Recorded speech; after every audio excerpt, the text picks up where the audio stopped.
So far we've been looking at India. We also looked at Africa last week. Now we're going to be looking at the Middle East. And specifically, we're going to focus on Israel at first. So we're going to describe the formation of Israel. We are going to look at conflicts between Israel and other Arab states. So there's going to be a tension between religions. Also describe Palestine's struggle and the Arab and Israeli peace efforts. So we're going to be focusing mostly on how does Israel develop as a country and what problems arise because of that. Now it all starts with this idea of Zionism. Now Zionism is the belief of it's a Jewish nationalist movement. And this nationalist movement is happening in the 1940s and 50s. And it's after World War II. So basically, if we remember what happened with World War II, we have over 6 million Jews are murdered and massacred with the Holocaust. Well, now many of these Jewish people, they sort of have a rise in their own nationalist ideas of their culture. And they believe that they deserve and need their own place. And they sort of set their sights on Palestine. Now, the reason why they're going to Palestine, which is in the Middle East, is because this is the ancient homeland of the Jews. This is sort of where a lot of Jewish history is from. If we think of Jerusalem, Jerusalem was where Jews sort of developed their empire back in the day, during biblical times as well. The reason why this is going to create tension is Palestine is at the moment a Muslim and Christian country. Jews, they have a very separate and different religion. The tension is going to start with religion. Okay, so the other thing is that the Jews sort of have this plan of wanting to settle in an area that is already settled by Palestinians and by Arabs. This is going to be a problem. The Palestinians and Arabs, they're going to look at Jews sort of moving into this area as a threat to them. So just to reiterate, the causes, we have increased immigration of Jews to Palestine, and these Jews are requesting for their own sort of homeland or country that they can call theirs. And there's a need to retain support from Palestinians and Jews during World War I. So we have a man, his name is Balfour. He ends up writing to the Zionists on behalf of this idea of giving Jews their own homeland.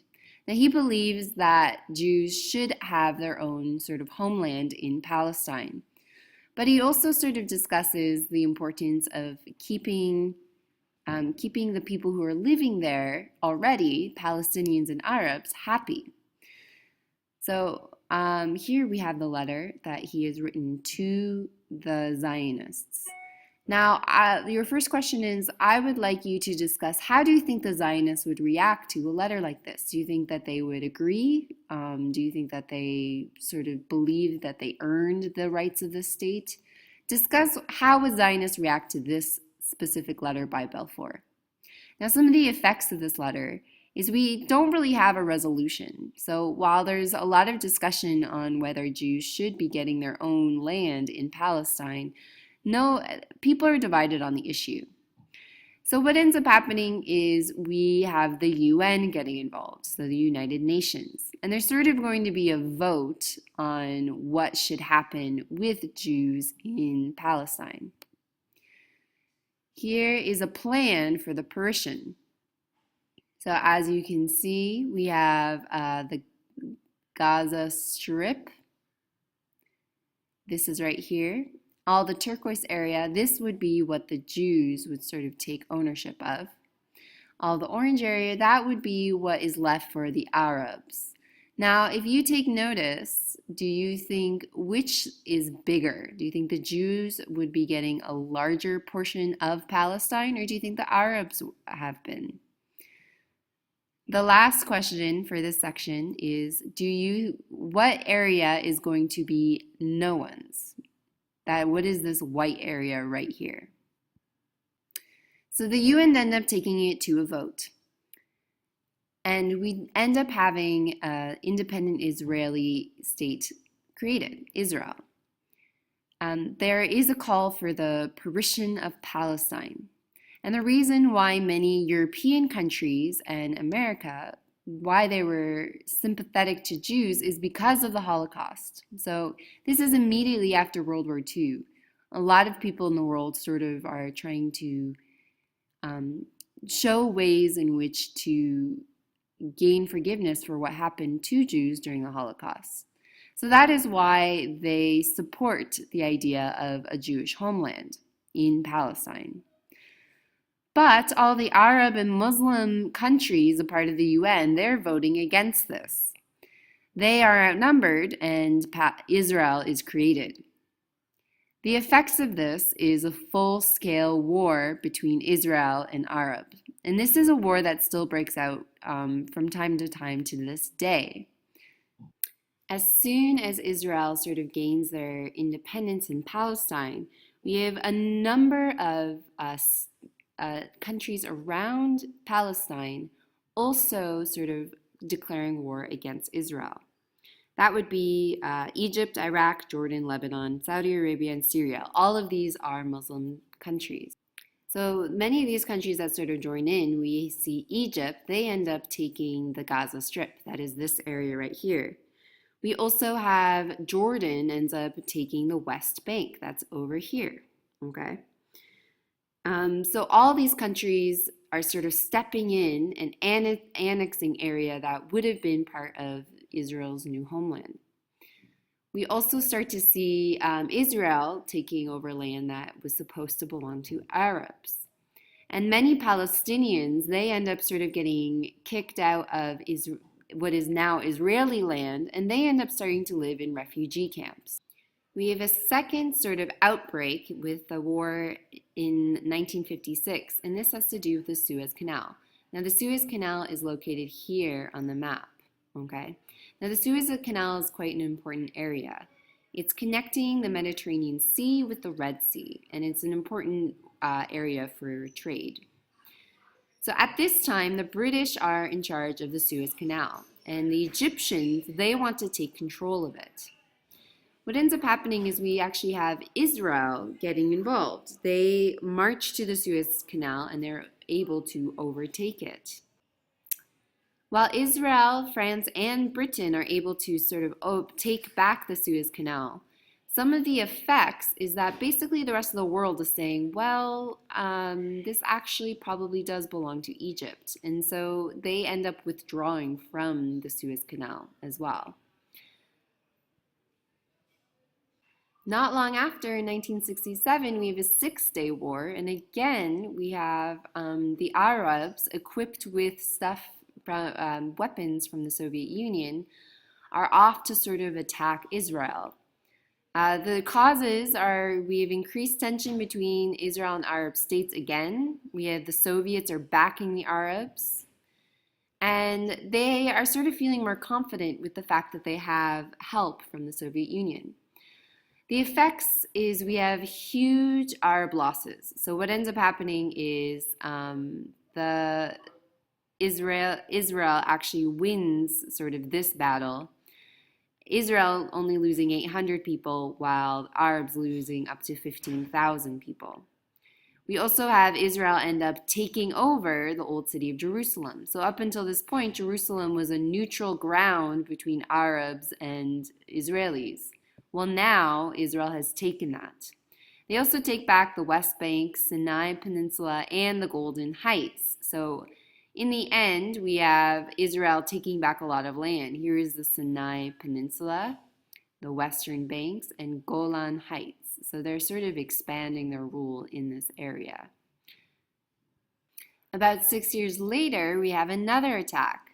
Now this time, the Arabs, they are attacking on one of the Jewish's most holy holidays. This is Yom Kippur. And this takes the Jews by surprise, the Israelis by surprise. And actually, most of the Arabs from Egypt are able to gain back these areas that they had lost in 1967. But Israel does a counterattack with Golda Meir, who is their president at the time, and they're able to gain back this land again. So we have sort of a push-pull between these sort of cream-colored areas. Eventually, we have a truce, although the truce, again, is sort of signed to stop fighting. It's not necessarily means that people are not upset about this. Now, it's important to note that the Egyptian president who is sort of leading this attack in 1973, his name is Anwar Sadat. So Anwar Sadat, he is the one who sort of launches this attack. Now, while all this fighting is going on, we also have the development of the Palestinian Liberation Organization. Now, the PLO, they started out as regular people like teachers and laborers who want to sort of gain back their land from Israel. But this quickly turns into guerrilla warfare. Now, guerrilla warfare is sort of these surprise attacks in Israel. The leader of this group through most of the 60s and 70s was Yasser Arafat. And Yasser Arafat, he is the one who sort of launched a lot of bombings throughout Israel during this time. Some of this includes things like suicide bombings as well. After what happened in 1973 with the attack during Yom Kippur, we start to see some peace starting in Israel and the areas around. And this peace starts with Sadat. Now remember, Sadat is the one who launched the attack on Israel in 1973. But when Israel was able to sort of defend themselves and take back that land, that made Sadat a little worried. And so he does the first thing that any country in this area does. He offers peace with Israel. Now, part of this peace is he is saying that Israel, as long as they give back the land that they had taken from other countries, Egypt will recognize Israel as a country. So up until this point, no Middle Eastern country recognizes Israel as its own country. So as part of the peace, they're saying, give back our land, let's stop the fighting, we will recognize you as a country, and we hope that you are going to be treating Palestinians with respect. So part of this was as long as you are able to allow Palestinians to live and have citizenship in your land, as long as you give back land that you took from us, we will recognize you and we will stop this fighting. This was done at what we call is Camp David. So Carter, who is the American president, he sees that what Sadat is doing and he respects it. So he invites Sadat and Benin, who is the president of Israel at the time, to come to Maryland at a camp, what we call as Camp David. They're able to discuss these peace terms, and after 13 days of discussion, they emerge and we have what we call are the Camp David Accords. So the effects of the Camp David Accords is we have Egyptian recognition of Israel as a nation. In return, the Sinai Peninsula is going to be returned to Egypt. And this marks the end of 30 years of hostility. So this area that Israel had taken, this is going to be returned to Egypt. Sadly, because of this extension of peace, Sadat ends up being assassinated by some extreme Muslims in the area. The good news is that the president who took over after Sadat, he wanted to maintain this peace as well. We still have a lot of conflict going on in Israel, though. Now remember, there is a lot of Palestinians living in Israel-controlled areas. What's happening is the Israel Police Force, the Intifada, they are sort of accusing Palestinians of leading these sort of revolts and violence in the area. And eventually the Palestinians speak out against this Intifada. This ends up leading to more conflict, which also ends up leading to what we call are the Oslo Peace Accords. So what ends up happening is we have more self-rule in Palestine. So that means areas where Palestinians live in Israel, they're able to actually have their own government.